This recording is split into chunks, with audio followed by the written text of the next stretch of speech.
Hello and welcome back to Excelsior Academy. So today we are going to talk about the cell cycle checkpoint. This is the last topic of this portion, that is about the cell cycle. So again, this has been taken from the Cooper and the other sources, let's talk Academy notes. So let's talk about the cell cycle checkpoint. So you will see that in this topic there will be a lot of repetition from the previous lectures. So just take it this as the revision also. So this is the summarized of all the regulations of the checkpoints we have studied before and the additional ones. So cell cycle checkpoints. So we know that the cell cycle is highly regulated sequential process which is monitored by number of checkpoints.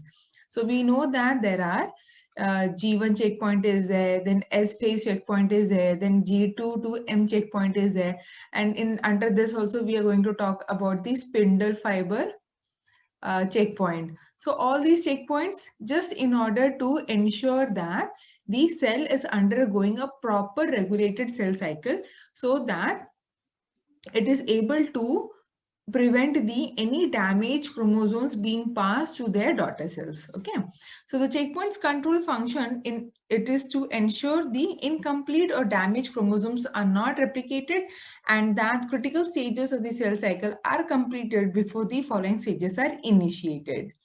So that's why it is called the highly regulated sequential process. Now if you see in this figure, we can see that there are so many checkpoints already has been mentioned. So we have got the resting state, which is also called the G0 or the quiescent stage.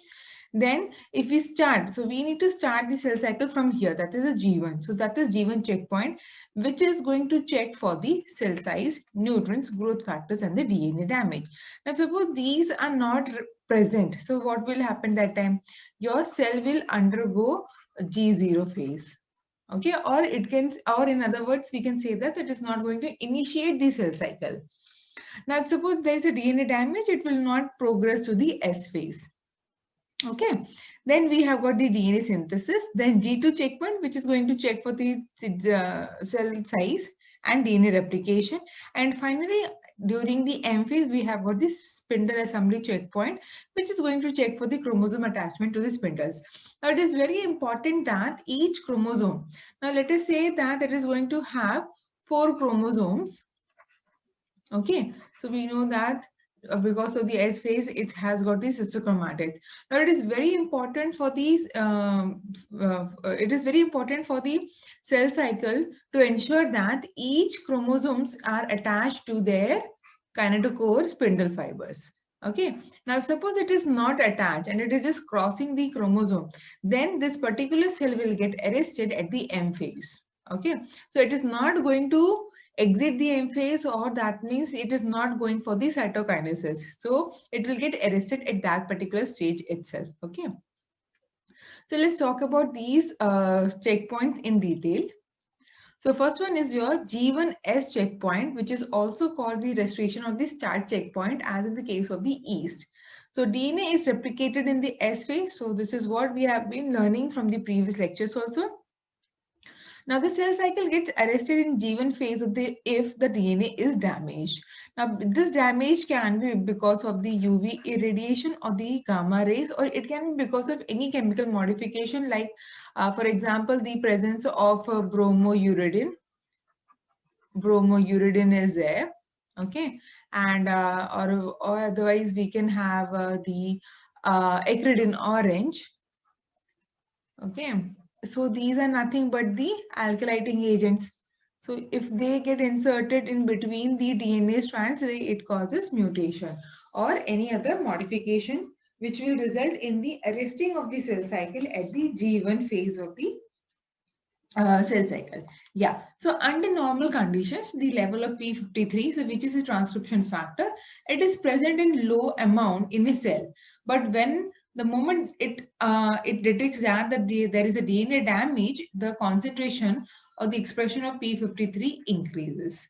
Now this increase in P53 stimulates retranscription of P21, MDM and the BAX genes. So what are BAX genes? It is the apoptotic genes. So as I already mentioned that whenever a cell is facing any difficulty or some damage, sorry. So if any damage is there, then the cell is undergoing the apoptosis. Okay, so that the passage of the damaged DNA is not passed to the daughter cells. Now P21 is CKI. So what is CKI? If you remember, it is your CDK, that is cyclin dependent kinase inhibitor. Okay, so it inhibits the CDK activity and prevents the replication of damaged DNA, arresting the cell at the G1 stage. Okay, so now the MDM protein. So what is MDM protein? Is actually, it is like the mouse double homolog protein actually. So it works as E3 ligase for P53. Now, what is E3 ligase? It is actually meant for the ubiquitination. Okay.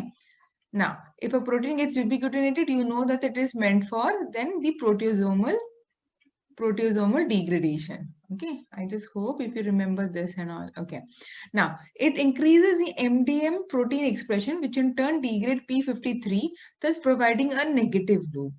The proteasomal degradation of P53 through polyubiquitination by ubiquitin ligase MDM results in low transcription activity of P53. Why? Because the proteasomal degradation of P53 has been increased. So now the level of P53 will go down. Okay.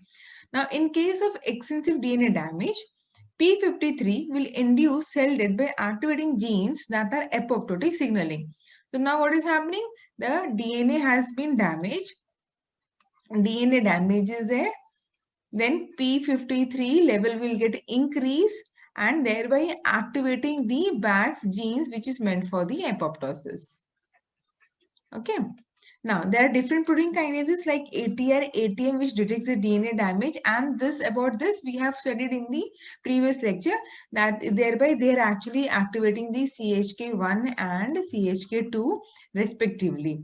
Now, these protein kinases, they phosphorylate P53, increasing the transcription of P21, resulting in blocking the cell cycle at the G1 and S checkpoint. So if you see the flow chart, so whenever you study about the checkpoints of cell cycle, please make a flow chart over here. Okay. So now what we have seen, so whenever there's a DNA damage is there, so let's just draw this flow chart. So we have got the DNA damage. Okay. So what will happen? There will be increase in the P53 activity, which will result in the apoptotic signaling, as well as it will result in the increase in expression of P21. Okay. Now this is going to arrest your cell at the G. Okay. So what are the different G1S checkpoint, which is controlled by many different stimuli, including, so we have got first one is the DNA damage, of course, then TGF beta. So it is actually TGF beta written as like this: contact inhibition, replicative senescence, growth factor withdrawal. So we do understand what is DNA damage, the triggering of the TGF beta pathway, right? Contact inhibition means the moment the cell is coming in contact and there is no more space available for the cells to replicate, then it is required for the cells to stop growing. So that is your contact inhibition. Replicative senescence means since the cells are growing again and again, that is, they're being divided. So their stage comes when the cells are becoming old and the chances of having mutation in the DNA replication will be more. So that time it needs to be stopped. Then when there is the absence of the growth factor. So TGF beta. So it is actually transforming growth factor beta, which controls the proliferation of the cells. It is and the cellular differentiation in the cells. Actually, it is acting as an anti-proliferative factor in normal epithelial cells. So it means what? Anti-proliferative factor means it is not allowing the growth or the dividing of the cells. Okay. So there are three isoforms are there. It is called beta 1, beta 2 and beta 3. So actually it is written as like this: TGF beta 1, 2 and 3. Okay. Now it prevents the phosphorylation of RB. Now what is RB? If you remember from the previous lecture, it is the retinoblastoma, your tumor suppressor protein. Okay. So this will be represented as RB. Now, so TGF beta prevents phosphorylation of RB scheduled in mid to late G1. So if you remember that RB is actually bound to your E to F transcription factor and not allowing the transcription of the cyclins, right?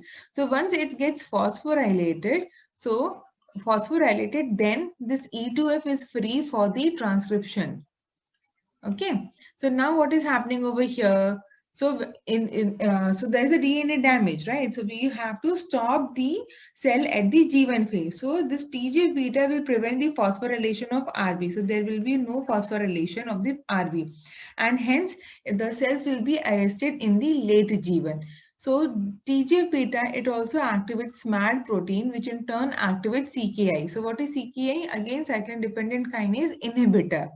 So it is inhibiting the action of the CDC25 also. So we know that it is actually phosphatase and activating the cyclic kinases, right? So if you can prevent the expression of the CDC25 also, then also we can prevent or we can say that the cell can be arrested in the G1 phase. Now, for this reason, cell cycle kinases like CDK2, 4, 6, which goes and bounds to cyclin E, cyclin D cannot phosphorylate your protein RB. And CDC25, which is a phosphatase, will activate your CDK, right? So everything has been prevented, and in short, the cell has been arrested at the G1 phase. Now, if you see in the figure now, so we see that, so you have got the TGF beta receptor and it is actually type 2. Now it has got, now this particular domain is called the serine threonine kinase domain. So whenever you talk about serine threonine, you should understand that these amino acids have got the OH group. Now to this OH group only, the phosphate group can be added, right? So that's why to this only, the kinase domain, to this only there will be a ATP binding pocket and the protein gets phosphorylated to the OH group of the serine or threonine. Okay. Now, so whenever there is a signal, TGF beta 2 receptor gets activated, recruiting your SMAD1 and SMAD2 and 3 proteins. So this will result in the phosphorylation or the kinase activity. So you can see that your TGF beta is getting phosphorylated. Now this is in turn is with the help of the kinase activity, it is going to phosphorylate your SMAD3 and SMAD2 proteins. So now what is happening? This has been become the active. Okay, so they are the activated SMAD proteins now. Now this has been recruited into the nucleus. So that is the import. And what are the proteins involved? So important proteins are involved in taking the cytoplasmic proteins into the nucleus. Now, once these proteins SMAD2 and 3 are taken or recruited into the nucleus, they go and bind and activates the transcription of P16, 15, 21, and 27. Okay, so these are what they are actually the CKIs. So in and all, it is preventing the, or we can say that arresting the cell cycle at the G1S phase. Okay, short summary. Okay. Now let's talk about the DNA damage. So we talked about now TGF, that is a transforming growth factor. And now let's talk about the DNA damage now. So in the DNA damage, so P53 is there, which is inactive, right? So whenever the cell is present in the normal form, it is in the less form, right? And it is bound to MDM2 protein. So again, so here more precisely, it is said to be 2. In the previous slides, I just mentioned about the MDM protein. So what is MDM protein? They are the E3 ligase, that is ubiquitination proteins. So they will degrade the P53 activity. Now P53 gets activated because of the UV irradiation, oncogenes or drugs which will damage the DNA. So this already just now we have discussed. So in and all, what will happen? Any DNA damage is there, it is going to activate the ATM and ATR kinases. That is, which will go and again activate CHK1 and CHK2. Okay, now this proteins CHK1 and 2 will phosphorylate to P53. So what will happen then? So it will prevent its binding to the MDM2. So now P53 is free. Okay, it is phosphorylated. Now once this is phosphorylated, it gets activated. Activated means it is going to increase the expression of the P21.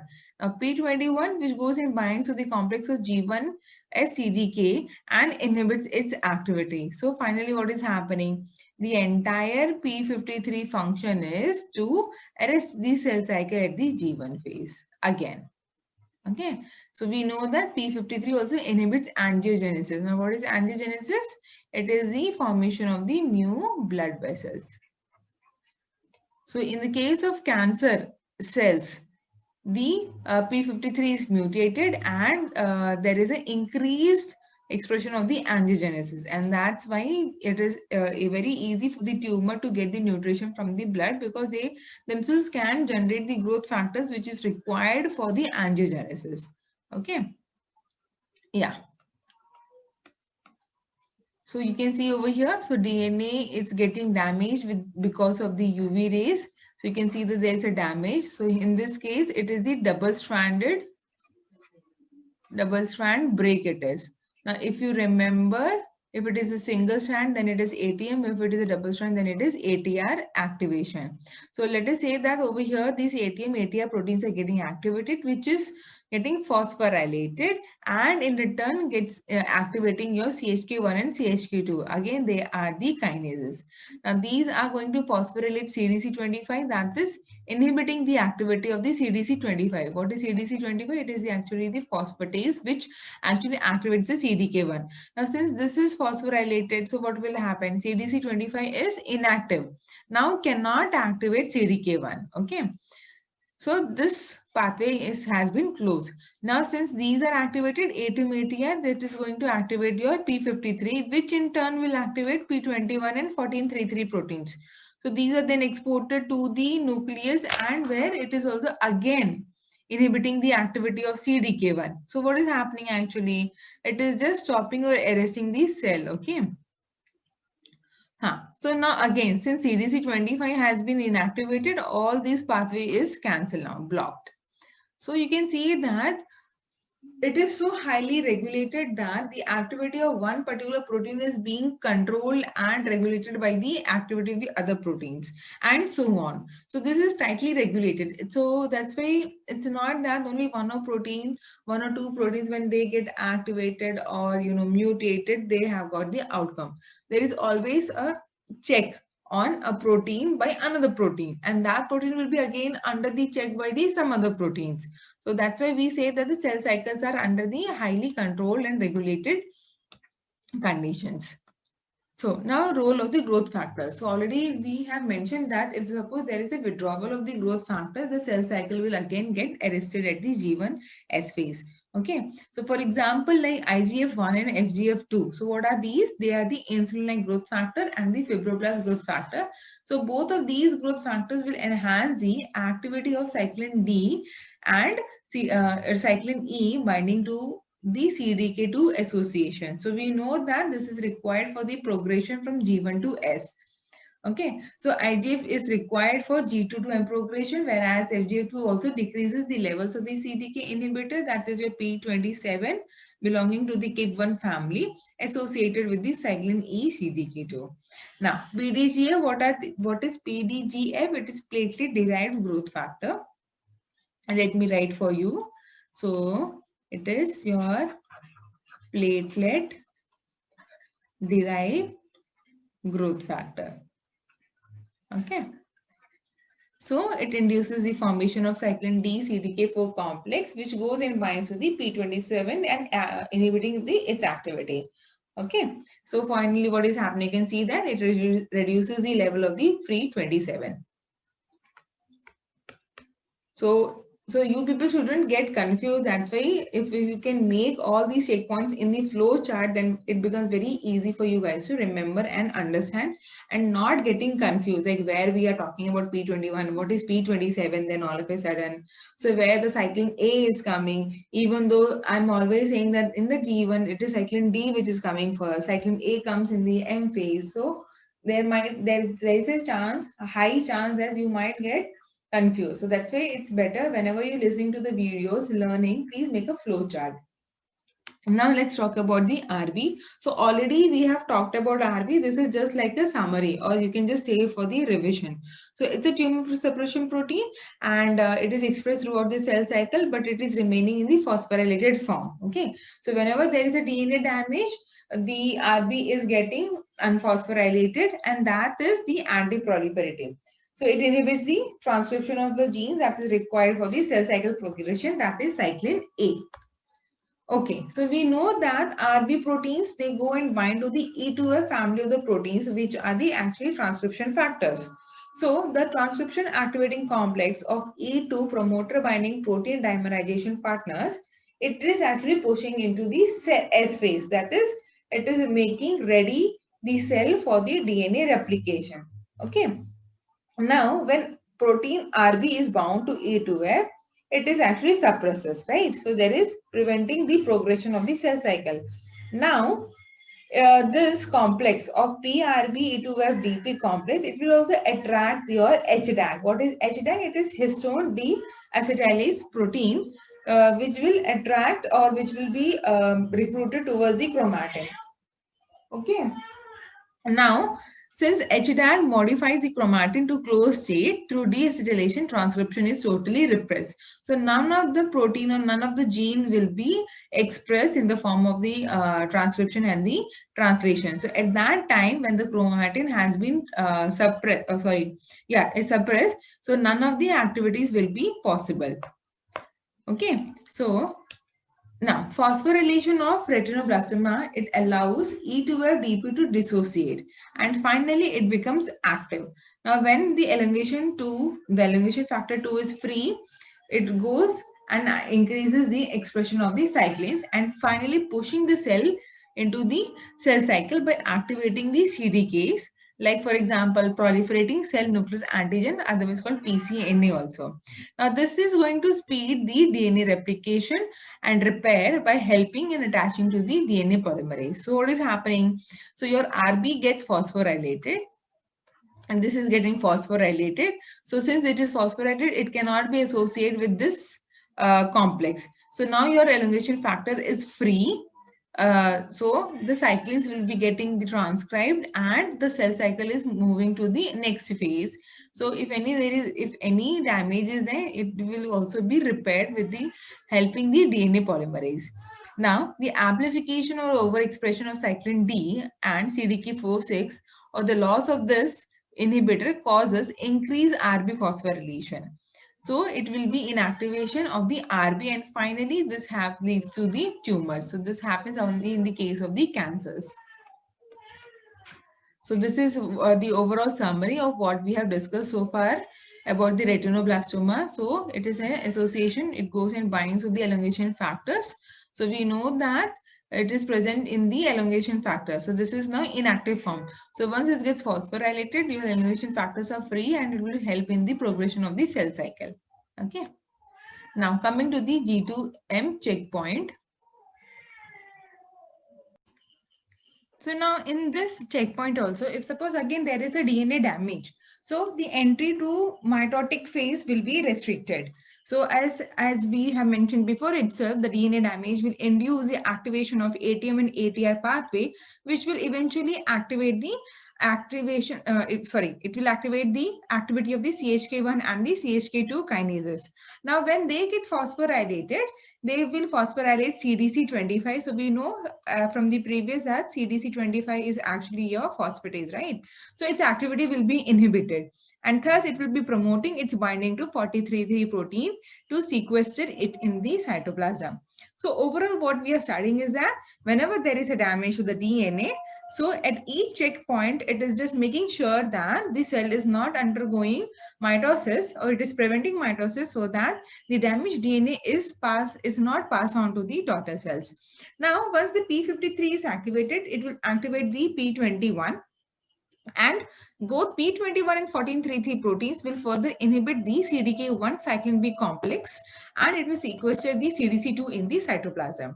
Now, it is also known that P53 is involved in the dissociation of CDK1 cyclin B complex by the induction of the GAT45. Now, this is something new to remember. So, it stands for growth damage or DNA damage inducible gene. Okay. Okay.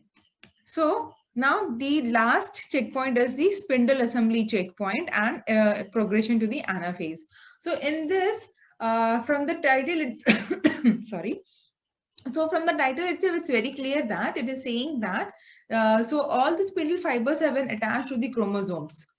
If all are attached, then only it is going to progress to the anaphase. Okay, so spindle assembly checkpoint, it monitors the alignment of chromosomes on the metaphase spindle. Now, once this has been done, it will proceed and enter the anaphase to complete the mitosis. Okay, now the progression from metaphase to anaphase, it results from the ubiquitin mediated proteolysis of the regulatory proteins. Now, what are these regulatory proteins? Now we are going to study those. So please remember this APCC, it's actually standing for anaphase promoting complex, or otherwise also called as cyclosome. Okay, so it is actually ubiquitin ligase. Now, this is inhibited by the CDK2 cyclin E and A complex during the S and G2 phases of the cell cycle. So once it is entering the mitosis, APC gets initiated because of the activity of the CDK1 cyclin B. So remember, if you remember from the previous lecture, CDK1 cyclin B is actually responsible for your mitosis entry. Okay. Now, APC remains inhibited, however, until the cell passes the spindle assembly checkpoint, after which it gets activated and this ubiquitin degradation system will bring about the transition from metaphase to anaphase, and finally it will enter to the mitosis. So it is very important checkpoint. So now in this, we are going to learn about more number of proteins. So this might get confusing little bit, but please read again and again so that you remember all this. So spindle assembly checkpoint is remarkable in the presence of any single unaligned chromosome is sufficient to prevent its activation of the APC. So what does it mean? It means that you need to have both the sister chromatids and the spindle fiber should be aligned to both sides.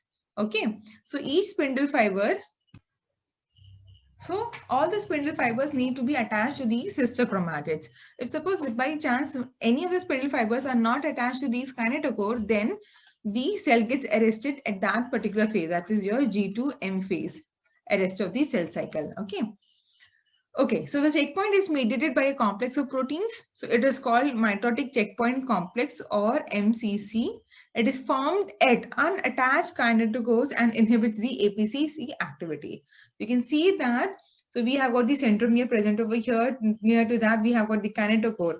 Now it is formed over there. So what do we see here? MCC, that is your mitotic checkpoint complex. It has got the 4 proteins. It is called BUB-R1, BUB3, MAD2, and CDC20. Please remember, this is important, especially for the MCQ type question, it might come.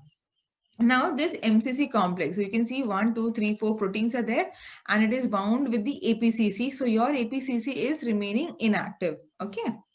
So please remember, it is your BUB-R1, BUB3, MAD2 and CDC20. So that is your MCC. Now the protein CDC20 is actually required activator of the APC, but its activity is blocked. So it is blocked by when it is bound with the MAD and BUB proteins of the MCC. So as a result, what is happening? So in the previous figure, we saw that the MCC is actually inhibiting the activity of the APCC. Right? Now, once the microtubules have attached to the kinetochores, so your microtubules are nothing but your spindle fibers. Once they are attached to the kinetochores, MCC complex are no longer formed, and now CDC20 is able to activate rather than inhibiting the APCC moiety. Okay, so we knew that over here we have got the BUB-R3 and BUB and MAD proteins along the CDC20. Now those are removed. So your CDC20 is free. So now it is your APCC active protein. Okay. Now, activation of APC results in the ubiquitination and degradation of 2 proteins. Now, that 2 proteins are required for the transition from metaphase to anaphase. Okay, so the onset of anaphase results both from the degradation of cyclin B, leading to inactivation of CDK1, and from the degradation of the components of the cohesins, which maintain the connection between the sister chromatids.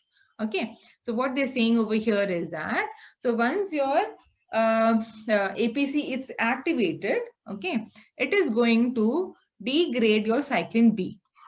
So once cyclin B has been removed, your CDK1 becomes inactive.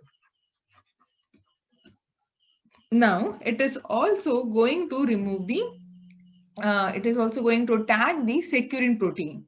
Now why securin is required? So securin is required in order to remove the cohesin. Now, what is the function of cohesin? If you remember in the previous lecture, we talked about that in a chromosome, the sister chromatids are attached or linked together with the help of the cohesins. Now, these cohesins need to be removed so that during the anaphase, one sister chromatid will go to the and another sister chromatid will go to the opposite poles. Okay. So, before this anaphase transition, the cohesin needs to be degraded off. Now, the cohesin degradation is not catalyzed directly by the APC. Before that, we know that APCs, once the APC gets activated, it is going to activate, or you can say that it is going to tag securin. Okay. So once securin is present, it gets ubiquitinated. Ubiquitinated means that particular protein is going for the now proteasomal degradation now, right? Now that makes your separase active or free. So now the separase will go and it will turn, which in turn will degrade the cohesin. So degradation of securin results in the activation of separase, which in turn degrades cohesin. Now cleavage of cohesin breaks the linkage between the sister chromatids, and now it is going to allow them to segregate by moving to the opposite poles of the spindle fibers. Okay. Now, this is just the another diagram of the same where we are talking about the MAD2, BABA, all these are nothing but the parts of the MCC. You can see that it is aligned during the metaphase. Now, these APC-C complex degrades the securin. Now, securin is, now what happens, the separase or the separin proteins are free. It is going to degrade the cohesin so that during the anaphase, the sister chromatids can be pulled towards the opposite poles. Now, the separation of chromosomes during anaphase then proceeds as a result of the action of several motor proteins. So this also we have talked about that the spindle microtubules, two types of motor proteins are there called as kinesin, which moves towards the plus direction, and the another one is called the dynein, which moves toward the negative direction, right? So we have already discussed about that. If you remember the friction concept, in the same way these two motor proteins will actually pull the chromosome sister chromatids towards the opposite poles. Now, once the cell has progressed to anaphase, APCC also triggers the degradation of aurora and polo-like kinases, and this will allow the cell to exit the mitosis and return to the interphase. So what does it mean? So one of the cell, it is going to divide into two. Now exiting the mitosis means again now each daughter cell will enter the interphase. Okay. So then again the story of cell cycle begins again. So many of the cellular changes which involve the transition are simply the reversal of the events induced by CDK1, aurora and polo-like kinases. So we know that during the entry of the M phase, which we have discussed before, the nuclear envelopes disappear. So now what will happen? All the events which were happened before now going to get reversed. So there will be reassembly of the nuclear envelope, chromatin decondensation, and the return of the microtubules to the anaphase directly, loss of the mitotic kinases, and dephosphorylation of the proteins which were actually phosphorylated at the beginning of the mitosis. Okay. Now, anaphase promoting complex. So this is APCC. So we have already discussed about this. It's actually multi-subunit E3 ligase, which is actually meant for the degradation of the selected proteins. So it induces proteolysis of different cell cycle regulators. So you can see that so many components are there, right? So these compounds actually tag the protein with a ubiquitin molecule, and then it is targeted for the proteolysis. So it induces transition from metaphase to anaphase by tagging specific proteins for proteolysis like securin, M and S cyclins. During metaphase, cohesin mediates the binding of the sister chromatid. So this all we have just discussed. This is just the repetition now. So already we have talked about the securin is separate. This is just another figure of that same. So when securing, it is actually securin only. Okay, there is a spelling mistake over here. It is only securin protein. So when it undergoes ubiquitination, it releases separase, and we know that once the separase is free, it goes and degrades the cohesins, so making the sister chromatids free to move in the opposite sides. Okay. So the APCC, it also degrades the mitotic cyclins, that is a B, resulting in inactivation of the MCDQ complex, finally exiting the mitosis and beginning of the cytokinesis. So now let's talk about the cytokinesis. So both types we are going to discuss over here, which happens in the animal cells as well as which happens in the plant cells. So the completion of mitosis is followed by the cytokinesis, which will eventually give rise to two daughter cells. So in most cases, it is initiated shortly after the onset of the anaphase, and it is triggered by the inactivation of the CDK1. So all these enzymes like aurora purulite kinases, they remain active in the anaphase, and they really play an important role in carrying out the nuclear and cytoplasmic division of the cell. So in the case of the animal cells, we know that it is initiated, the cytokinesis is initiated with the help of the contractile ring of the actin in myosin 2. So if you remember, myosin 2 is actually the contractile protein, or otherwise we can say that the contractile motor protein of the actin filaments, and that forms beneath the plasma membrane. So if you see the figure also over here, this contractile ring is formed.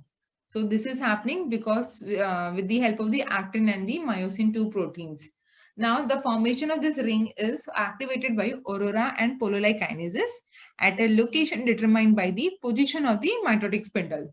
So if you know from where the mitotic spindles are going to arise, then it is very easy to understand that the contractile ring will be formed like that only, so that the chromatids which are gone to the opposite poles will be divided equally. So this also ensures that the cytoplasmic proteins are also divided equally. Though it is not a full guarantee that the cytoplasmic proteins are divided exactly in equal halves. Okay. So the cleavage proceeds as contraction of the actin myosin filaments. It pulls the plasma membrane inward, eventually pinching the cell in half. So finally what you get is the two daughter cells. Now in the case of plant cell, it is quite little different. So it is rather than being pinched in half by contractile ring, these cells divide by forming a new cell walls and plasma membranes inside the cell. Now, how this is happening? This is because of the extensions formed by the Golgi apparatus. So this question has come before. Like whenever there is a division in the plant cell, so whenever there is a division, we see that there is a formation of the plasmodesmata. Now, what is plasmodesmata? It is actually the connecting link between the two plant cells. Now, that is formed with the help of the Golgi apparatus. So in the option, it is given ER, Golgi apparatus, and whatnot. So you need to remember that plasmodesmata is formed as a result of the Golgi apparatus. It is actually the remnants of the Golgi apparatus. Now, so in the telophase, vesicles carrying the cell wall precursors from the Golgi apparatus associate with the remnants of the spindle microtubules, and they accumulate at the former site of the metaphase plate. Now, these vesicles will form, membrane will be enclosed, and this like structures are formed, and finally they form a cell plate. So here you can see that the Golgi apparatus are there, polar tubules are there, they will be getting associated, and fusion will take place, and finally you can see that the cell plate is formed, okay, in between of the plant cell, and finally the cell wall will be expanded. Now the membrane surrounding the cell plate then fuses with the parental plasma, dividing the cell into two. So this is how in the case of the plant cell the division takes place. Okay, so the connections between the daughter cells is called the plasmodesmata. It is formed as a result of the incomplete vesicle fusion during the cytokinesis. So that was all about the cell cycle. So here I can say that the entire cell cycle portion has been taken, and I hope it was really interesting and very informational also. So many questions have been discussed, and I hope you like the video. So around 9 lectures were completed in order to complete the one chapter from the Cooper. So I have mentioned also this has been taken from the 8th edition, chapter 18. So entirely it was taken from the Cooper. Still, if any doubts are there, you can go back and look into the references. So I tried making the concepts as simple as possible. And now we will be discussing more questions which are based on the cell cycle, which might be asked during the interviews whenever you go for your PhD interviews, exams, etc. So I hope you like the videos. Thank you for watching and listening. Please keep studying like this. And if you like it, please share and subscribe with your friend circle also. Thank you.